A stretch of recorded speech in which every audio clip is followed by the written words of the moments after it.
I was 16 when my mother made me pack my things into garbage bags and move to the unfinished basement because my younger sister Madison needed my room for her mental health space. The ceiling was exposed, the concrete floor was always damp, and there was one small window that barely let in any light. But according to my mother, Madison's anxiety was more important than my comfort. "You're older, Olivia. You can handle this," Mom said, not even looking at me as she folded Madison's designer clothes into my dresser. "Your sister needs a calm environment. The basement will be fine for you. But Mom, there's mold down there, and it gets so cold at night. Don't be dramatic. Your father insulated it last month." He hadn't. I knew because I'd watched him start the project and abandon it after 2 days, like he did with everything that involved me. Madison stood in the doorway of what used to be my room, smirking. She was 14, 2 years younger than me, and she'd perfected the art of playing the victim. Whenever she wanted something, she'd have a panic attack. Whenever she got in trouble, she'd claim her anxiety was triggered. And my parents ate it up every single time. "Thanks, Liv," she said sweetly. "I really need this space to heal." Heal from what? I wanted to scream. She'd never worked a day in her life, never had to worry about anything. Meanwhile, I'd been working part-time at a cafe since I was 14 to save for university because my parents made it clear they were only paying for Madison's education. That night, I carried my belongings down to the basement.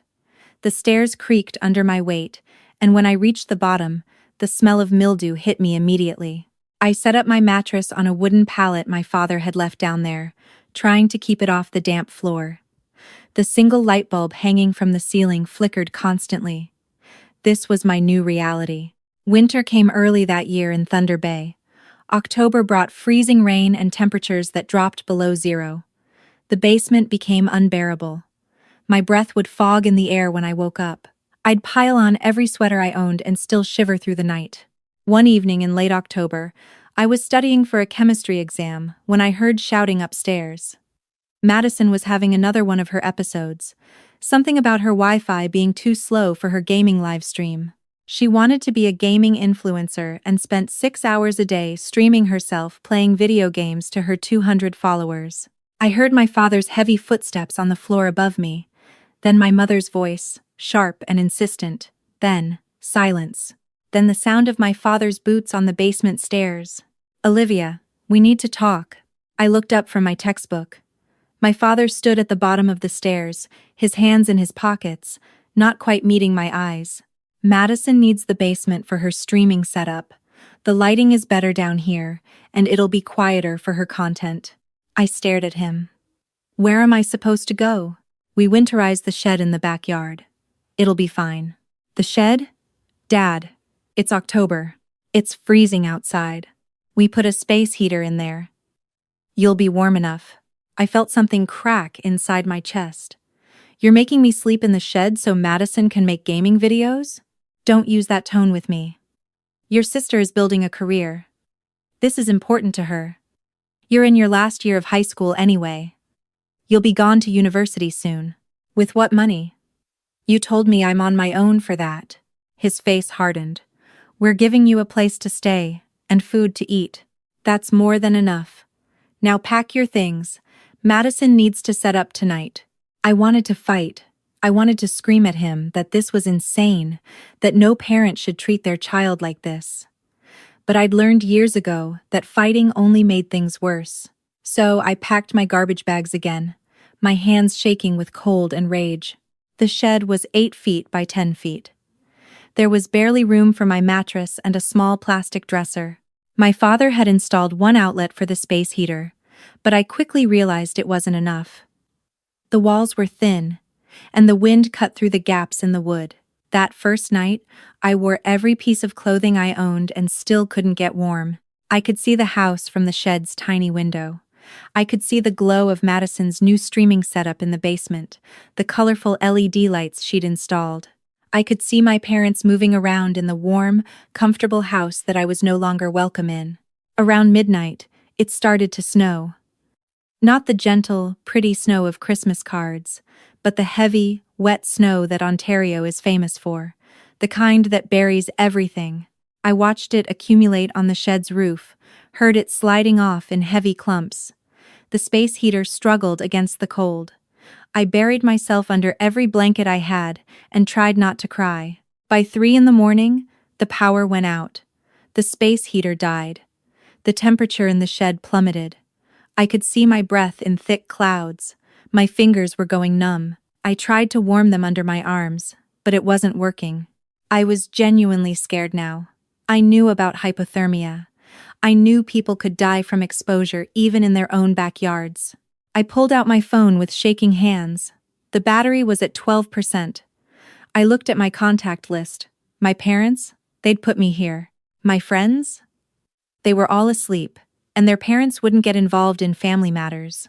Then I saw a name I hadn't called in years. Aunt Diane. Aunt Diane was my mother's older sister. They'd had a massive falling out when I was 10, something about my aunt telling my mother that she was playing favorites with us kids. They hadn't spoken since.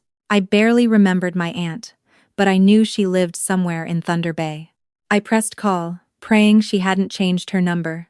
She answered on the third ring, her voice thick with sleep. Hello? Aunt Diane? It's Olivia, Sarah's daughter. There was a pause. Olivia? Honey, it's 3 in the morning. What's wrong? And then I broke. The whole story came pouring out. The basement, the shed, the cold, everything. I tried to stay calm, but my teeth were chattering so hard I could barely speak. Where are you right now? Her voice was suddenly sharp, alert. In the shed. In the backyard. Are you telling me your parents made you sleep outside in a snowstorm? They said it's winterized. Olivia, listen to me very carefully. Stay on the phone with me. Don't hang up. Do you understand? I'm getting in my car right now. What's your address? I gave it to her. 20 minutes. She said she'd be there in 20 minutes. I huddled on my mattress, keeping her on the phone, listening to her talk to me about anything and everything to keep me conscious and calm. You're going to be okay, sweetheart. I've got you. I'm so sorry I wasn't there before. I should have checked on you. I should have known. 18 minutes later, I saw headlights in the driveway. Then the beam of a flashlight cutting through the snow. Then Aunt Diane was at the shed door, wrenching it open, and the look on her face when she saw me is something I'll never forget. Horror. Rage. Heartbreak. Oh my God. Oh my God, Olivia. She wrapped me in the blanket she'd brought from her car, practically carried me through the snow. The motion sensor lights came on in the backyard. I saw my father's face appear in the kitchen window. Then my mother's. Aunt Diane marched me straight to her car, buckled me in, cranked the heat to maximum. Wait here. She walked up to the front door and pounded on it. My father opened it, my mother right behind him.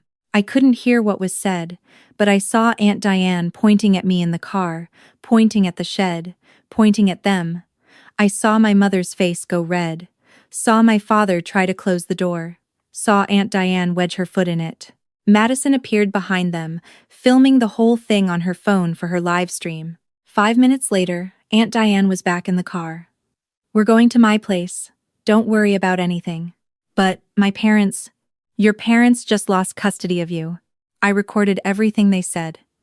Your father literally told me, she's fine, she's just being dramatic. I have evidence of where they made you sleep. We're going to the police station in the morning, and then we're going to social services. I started crying. Not sad crying. Relief crying. Someone finally saw me. Someone finally cared. Why didn't you call me sooner?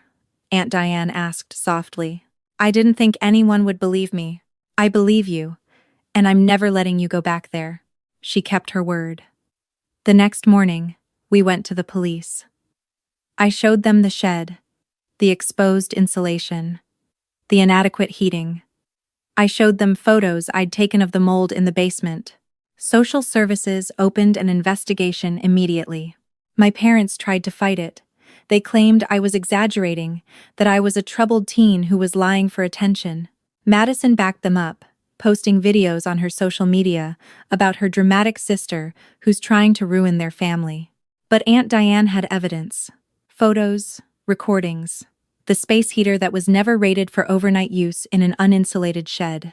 medical records showing I'd lost 15 pounds and had symptoms of prolonged cold exposure.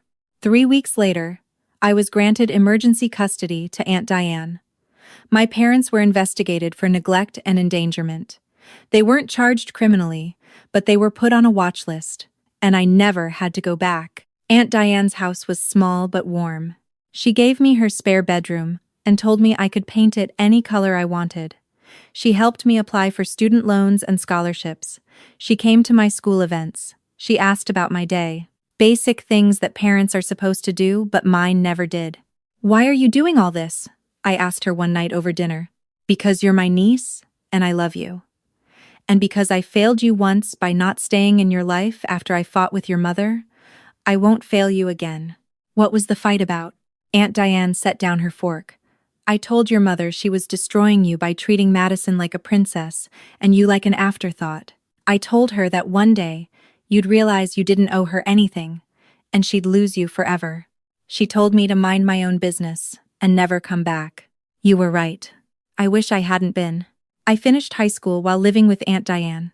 My parents never called. Madison kept streaming, kept building her brand as the victim of a toxic sister. She got accepted to a mediocre college for communications, fully funded by our parents. I got into the University of Toronto for biomedical engineering with a partial scholarship.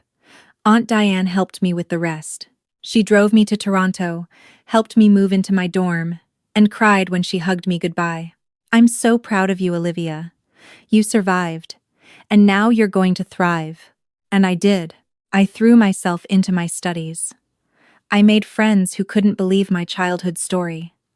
I went to therapy to work through the years of neglect and emotional abuse.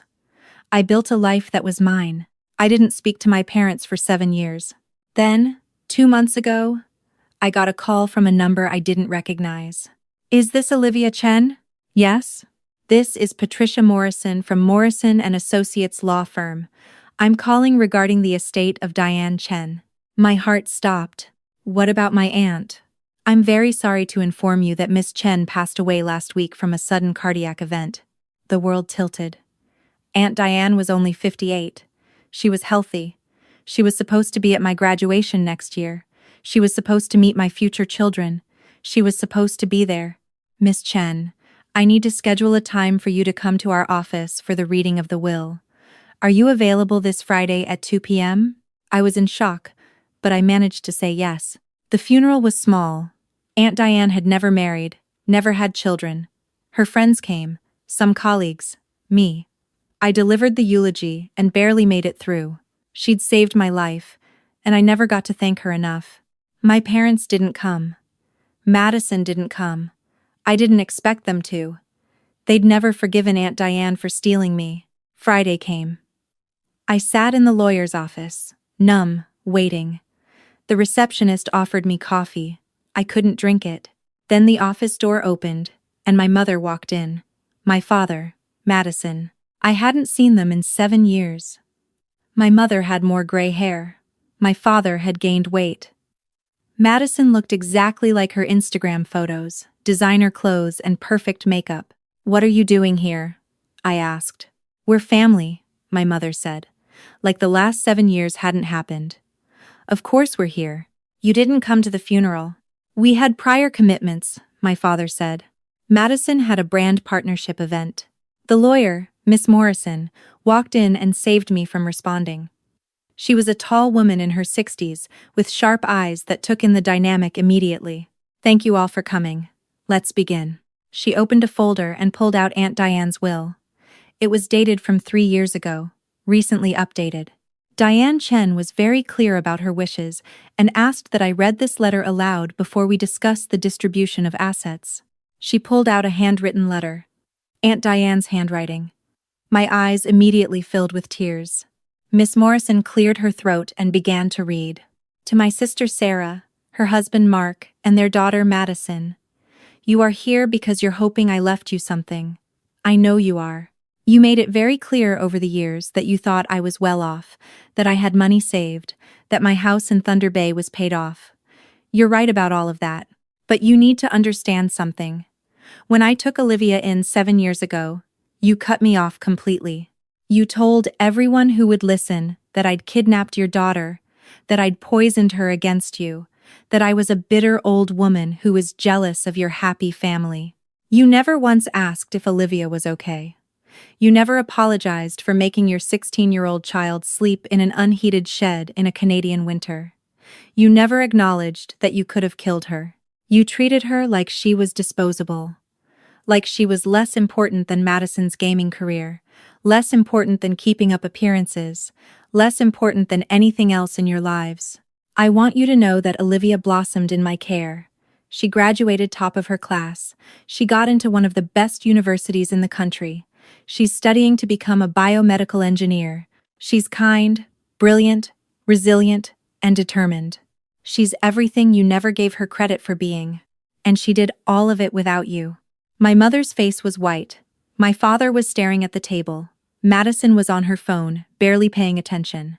Miss Morrison continued. So, here's what I'm leaving you. Nothing. Not a single dollar.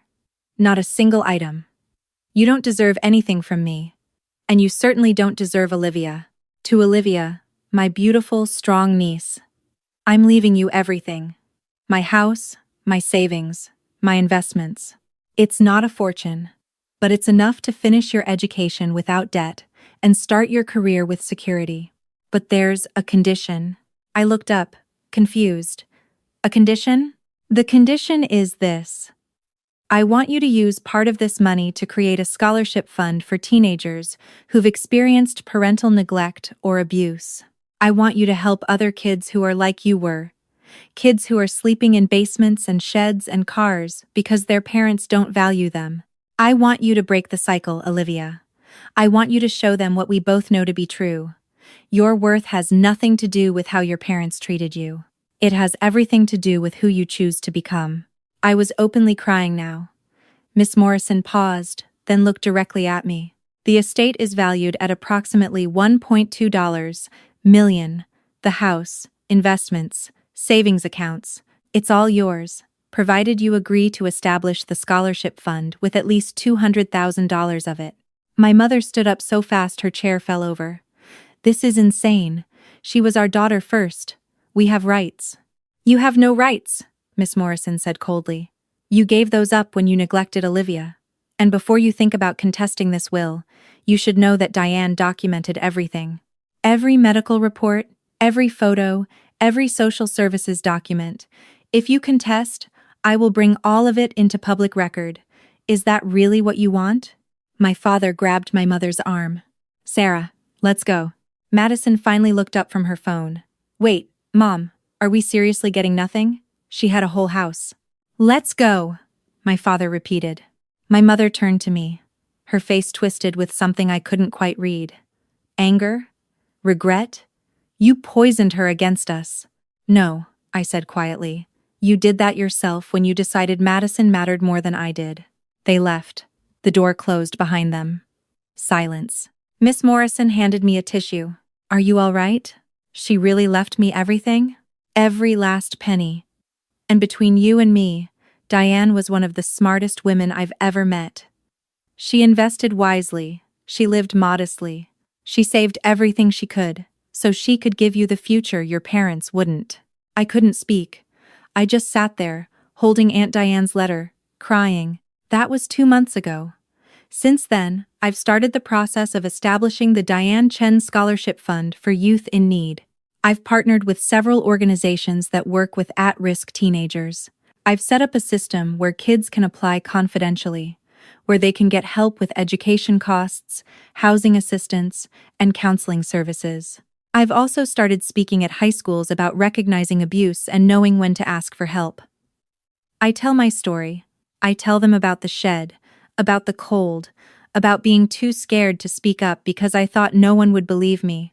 And every time I do, at least one kid comes up to me afterward and asks, "What do I do if that's happening to me?" And I tell them, you call someone, anyone. A teacher, a friend's parent, a hotline, a relative you haven't spoken to in years. You don't wait. You don't hope it gets better.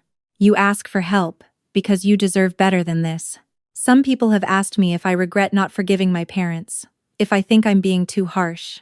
The truth is, forgiveness isn't something you owe to people who hurt you just because they share your DNA. Forgiveness is earned through genuine remorse and change. My parents have shown neither. My mother sends me Facebook friend requests every few months. I decline them. Madison occasionally tags me in posts about healing family trauma on her social media. I block them. My father tried to call once from an unknown number. I hung up. They're not sorry about what they did. They're sorry they got caught. They're sorry they lost access to Aunt Diane's money. That's not remorse. That's self-interest. I learned something important in those years with Aunt Diane. Something I want every kid in a similar situation to understand. Family isn't just blood. Family is who shows up when you're freezing in a shed at 3 a.m. Family is who fights for you when you can't fight for yourself. Family is who sees your worth when no one else does. Aunt Diane was my family. She saved me, not just from the cold that night, but from believing that I deserved how my parents treated me. She showed me what real love looks like. It's not conditional. It's not performance-based. It's not dependent on being the favorite child, or the quietest child, or the most convenient child. It's just love. Pure, simple, unconditional love. And now I get to pass that forward. Every scholarship I award, every kid I help get out of a toxic home situation, every teenager who hears my story and realizes they're not alone. It's my way of honoring Aunt Diane's memory. She taught me that surviving isn't enough. You have to thrive. You have to take the pain you went through and transform it into something that helps others. That's how you break cycles. That's how you heal. I'm 23 now. I'm graduating with my degree next spring. I've got job offers from 3 different biomedical research firms. I've got friends who feel like family. I've got a future I built myself, from nothing, in spite of everything. And somewhere, I like to think Aunt Diane is proud of me. So if you're reading this and you're in a situation like I was, if you're the kid nobody sees, or the one who's always put last, or the one sleeping somewhere you shouldn't have to, please hear me. It's not your fault. You're not too sensitive. You're not dramatic. You're not asking for too much by wanting basic safety and love. And there is someone out there who will see you, who will fight for you, who will give you the life you deserve. Sometimes you just have to be brave enough to make that phone call at 3 a.m. It might save your life. It saved mine.